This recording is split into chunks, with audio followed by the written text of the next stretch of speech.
이 좌우를 막론하고 부정선거가 없었다라고 외치는 자들은 말이죠. 이 중국에 부역하는 인간들이다라고 저는 보고 있습니다. 진실이 이렇게 폭로가 되는데 부정선거 가능성을 부정한다?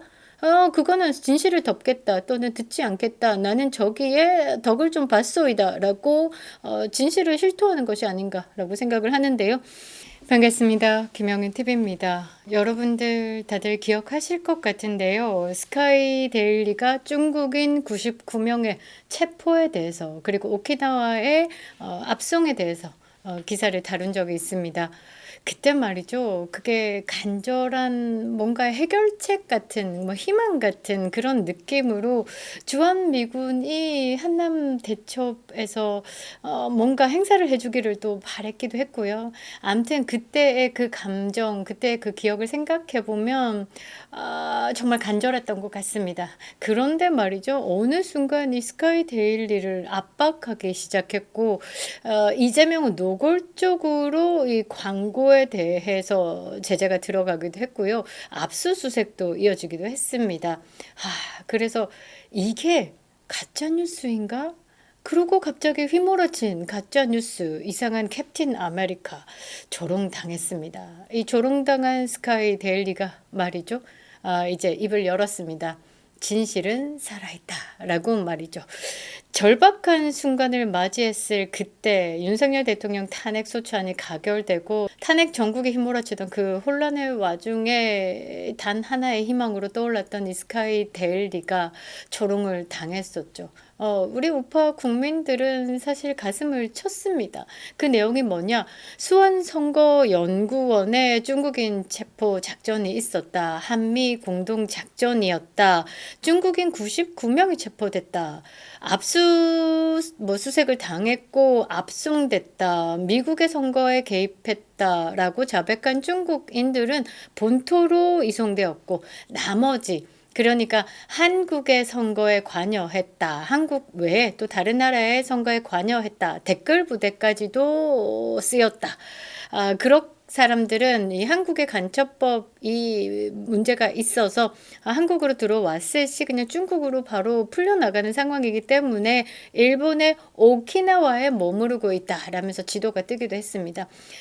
사실 이 소식은요. 모든 것을 뒤흔들 수 있는 게임 체인저가 될지도 모른다라는 기대를 낳았습니다. 그런데 말이죠. 선관위는 애매하게 이 부분에 대해서 거짓이다라고 반박을 했고요. MBC, JTBC, MBC입니다. 그리고 JTBC. JTBC라고 하면 최순실의 태블릿이 있었죠. 이 JTBC에서 이 가짜 뉴스다라고 외쳤습니다. 한순간에 말이죠. 스카이 데일리는 조롱거리가 되었죠. 캡틴 아메리카라는 미심쩍은 인물이 등장을 해가지고요. 이 모든 진실을 비웃었습니다. 우파 국민들의 가슴에는 멍이 들었죠. 허공에 찢겨나간 그런 뭐라고 해야 되나 허무함도 좀 느껴졌습니다. 내 희망의 한 줄기.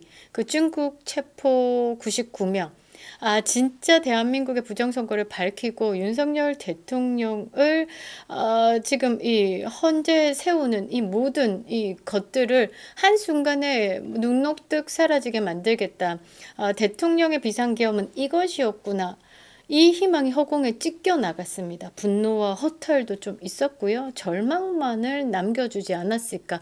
그래서 우파 국민들은요. 더욱더 빠르게 이 중국인 99명의 체포 작전에 대해서 잊어버렸습니다. 그런데 시간이 지나면서 말이죠. 이 진실의 조각들이 하나하나 모습을 드러내기 시작했습니다. 조정진 전 스카이데일리 대표가 입을 열었습니다. 그리고 이 미국 정보기관이 주도한 극비 작전이었다라고 이야기를 했습니다. 모든 조각들이 이 퍼즐로 맞춰지고 있는 건데요. 우리가 이쯤에서는 정확히 질문을 해야 할 것 같습니다. 왜 숨겼습니까? 라고 말이죠. 그리고 왜 언론은 진실을 덮으려고 했을까?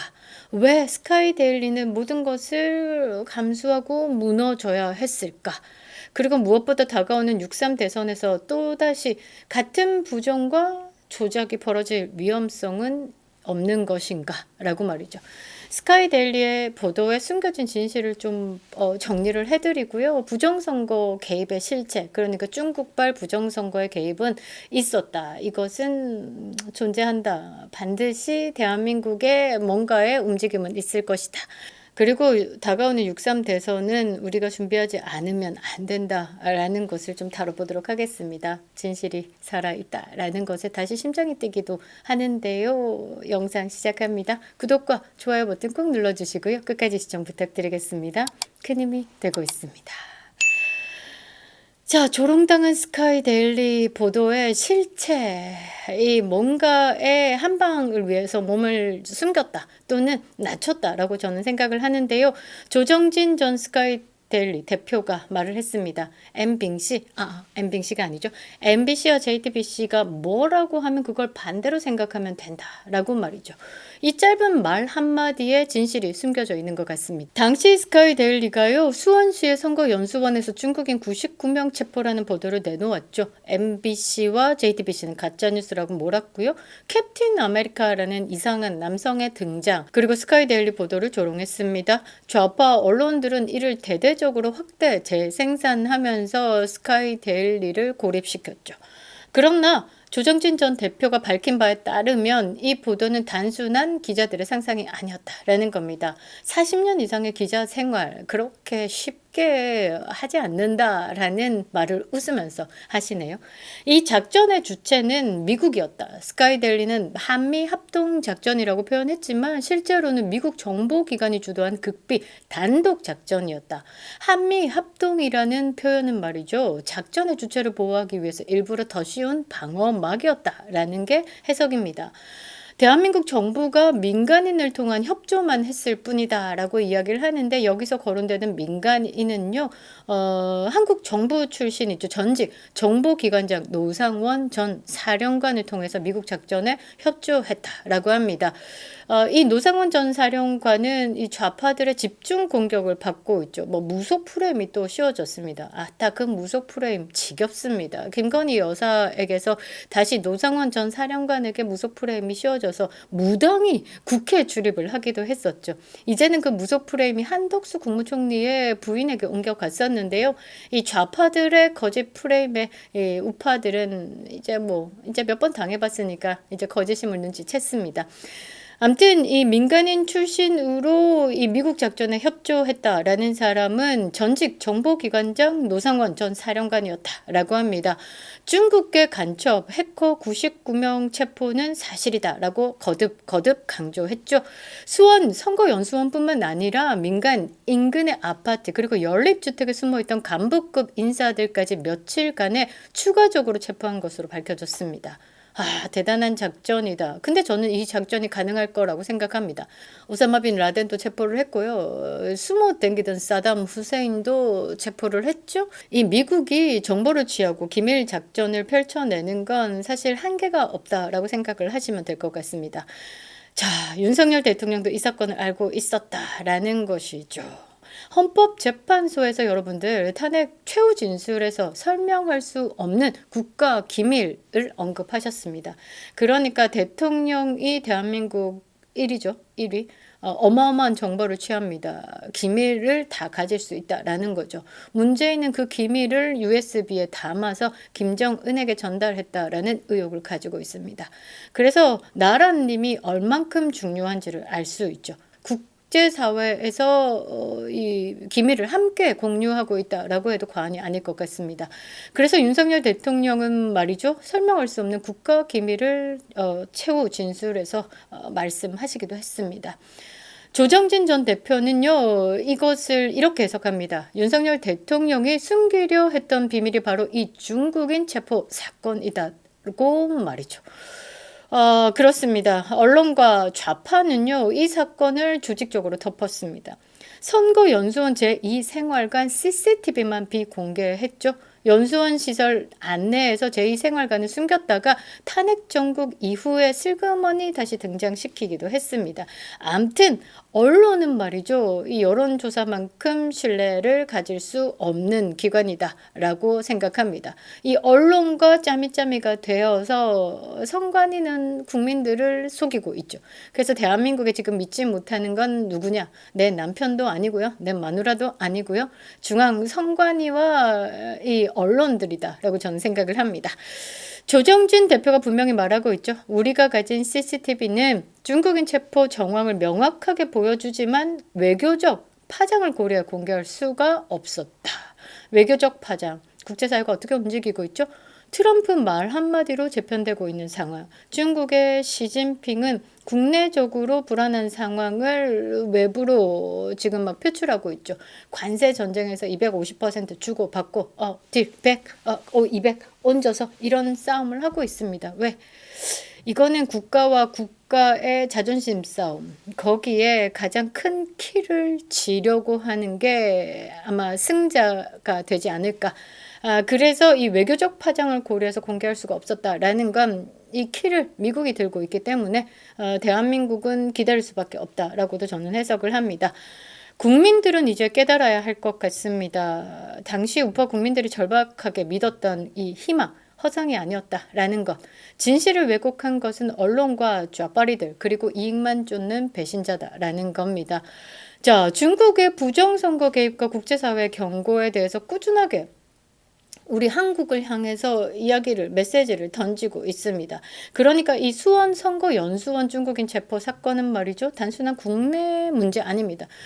국내에서 그러니까 수원에서 이 중국 놈들, 이 뗀놈들이 99명이 잡혔다라고 해서 우리나라 일만은 아니다라는 것이죠. 세계가 지켜보고 있습니다. 보고서가 작성되고 있겠죠. 중국의 부정선거 개입은 현실이다라는 겁니다. 이미 중국이 40개의 국가의 선거에 직간접적으로 개입했다라는 정황이 포착됐고요. 미국 CIA 보고서에는 그 부분을 심각하게 다뤘습니다. 그리고 올해 1월에는 캐나다 총리가 이 중국발 부정선거에 대한 책임을 안고 사퇴하기도 했습니다. 스카이데일리 보도가 밝혀낸 중국 간첩 체포 작전, 이건 사실이다. 수원 연수원이라는 민감한 기관에 침투한 중국계 조직원들 다 잡아들였다. 그 주변에 연립주택, 아파트에 치과하고 있던 중국 뗀놈들까지도 싹 잡아들였다. 바퀴벌레 소탕 작전 같은 그런 느낌인데요. 대한민국 선거 시스템을 무너뜨리려고 했던 중국의 장기적, 조직적 공작이 존재했다라는 사실을 알게 된 겁니다. 알게 된 거는 알고 있지만 밝혀냈다. 물적 증거를 확보했다라는 겁니다. 국제사회가 특히 미국이 말이죠. 이 상황을 심각하게 인식하고 있습니다. 왜냐? 피해를 받은 국가의 입장에서 전 세계에서 1등 국가인 미국을 넘보는 그 2등 국가의 중국이 이 비열한 방법으로 미국을 무너뜨리기 위한 작전 중에 하나가 부정선거라는 것을 알고 있기 때문에 제대로 밟겠다라는, 밟아 죽여버리겠다라는 그런 뜻이 포함된 것이다 라고 저는 해석을 하는데요. 미국은 이 작전을 통해서요, 중국의 실질 권력 상하이방을 압박하려고 했습니다. 대한민국은 더 이상 변방의 문제가 아니고 자유진영 최전선에 서 있다라는 것을 알 수 있죠. 자, 미국이 6.3 대선에 주목하는 이유는 이 선거 시스템에 대한 불신도 있고 부정선거 은폐에 대한 시도가 조직적으로 국가적인 차원에서 있었다라는 것도 있지만 가장 큰 건 말이죠. 중국 세력의 직접 개입 정황을 포착했기 때문입니다. 이때까지 했던 경고들이 현실이 되고 있다라는 것이죠. 6.3 대선 이 부정선거 있을 겁니다. 있습니다. 지금도 이 자락을 깔고 있죠. 이재명이가 80%, 90% 가까운 지지를 받고 마치 대통령이 된 것처럼 지금 행정부의 모든 상황들을 다 재배치하고 있는 상황에 결국은 국민들의 결단이 있어야만 부정선거를 막을 수 있습니다. 단순한 대선 아닙니다. 자유민주주의를 지킬 마지막 전투다라는 겁니다. 다 같이 싸워야 되겠죠. 부정선거의 가능성은 현실입니다. 선거 시스템에 침투한 정황은 이미 포착이 되었고요. 얼마 전에 선관위 3시간 동안 해킹이 있었습니다. 그리고 이 선관위는 여기에 함께 부역하고 있는 것이 아닐까라는 의심을 받고 있죠. 이영돈 PD는 이런 말을 했습니다. 처음에는 의혹으로 시작했지만 지금은 확신이 된다라고 말이죠. 여론 조작도 함께 이 부정선거에 대해서 힘을 실어다 주고 있습니다. 이번에도 방심하면 자유는 완벽히 사라진다라는 것이죠. 국민이 깨어 있어야 하는 겁니다. 선거를 감시해야 하고 부정을 기록하고 진실을 퍼뜨려야 하는 겁니다. 지금 자유와 종속의 갈림길이죠. 우리가 자유민주주의를 지켜나가느냐 수호하느냐 아니면 뭐 친중 친북의 세력들 그 아가리에 들어가서 서서히 말라 죽느냐 이것을 선택하는 갈림길인 것 같습니다. 6.3 대선에 부정선거를 막지 못한다라고 하면 자유 대한민국은 없습니다. 대한민국은 있겠죠. 그러나 자랑스럽고 자신 있게 앞에 자유를 붙이지 못한다라는 것이죠. 자, 부정선거를 부정하는 자들에 대해서 우리는 좀 기억해야 될 것 같습니다. 좌우를 구별할 필요가 없을 것 같습니다. 부정선거가 없었다라고 아가리를 터는 사람들은요, 누구를 위해서 일을 하는지를 봐야 될 것 같습니다. 부정선거는 없었다라고 외친 자들, 한동훈 있죠? 부정선거 의혹은 음모론이다. 그리고 음모론자에 올라타면 보수에 대한 미래가 없을 것이다. 네가 무슨 보수냐라고 묻고 싶죠. 그리고 이준석도 있습니다. 부정선거 주장은 민주주의를 파괴하는 것이다 라고 개소리하고 있죠. 그리고 부정선거가 있었다라고 주장하는 부방대 황교안 전 총리에게 뭐라고 했나 정신 이상자 같은 뭐 그런 뉘앙스로 언급을 하기도 했고요. 토론을 하자라고 짓거리기도 했습니다. 정작 토론장에 나타나지도 않았고 외신 기자들 앞에 나타나지도 않았습니다. 이 부정선거라는 것 말이죠. 사실 검증의 차원으로 넘어왔지 토론의 대상이 아닙니다. 이거 하버드 학력 사기를 가지고 이 진실을 투척하자 10억 내기 하더니 1억 걸고 토론을 하자라고 짓거렸죠. 아가리 잘 털면 네가 하버드 졸업이 된다랍니까? 네가 아가리 잘 털면 부정선거는 없는 겁니까? 참으로 웃긴 짓거리 하고 있죠. 국민의힘의 김재섭이도 말이죠. 부정선거는 없었다. 이 당이 부정선거는 없었다라고 말을 해야 된다. 대법원에서 부정선거가 없었대요. 아우 재수없어. 저는 그렇게 생각합니다. 이 좌우를 막론하고 부정선거가 없었다라고 외치는 자들은 말이죠. 이 중국에 부역하는 인간들이다라고 저는 보고 있습니다. 진실이 이렇게 폭로가 되는데 부정선거 가능성을 부정한다? 그거는 진실을 덮겠다 또는 듣지 않겠다. 나는 저기에 덕을 좀 봤소이다 라고 진실을 실토하는 것이 아닌가라고 생각을 하는데요. 대한민국을 지키려고 하는 인간들이 아니다라는 거죠. 그런 인간들이 금배지 달고 국민 세금을 쳐잡수고 있으니까 나라가 이 꼬라지가 된 겁니다. 중국에 부역하는 자들이다. 똘똘 뭉쳐서 저기 북한의 오물풍선에 달아서 보내던지 아니면 니들이 좋아하는 중국에 가서 살아라는 말이죠. 우리 국민들은 분명히 기억해야 되는 겁니다. 6.3 대선은 말이죠. 자유대한민국과 중국에 부역한 세력들의 최후의 대결이다라는 겁니다.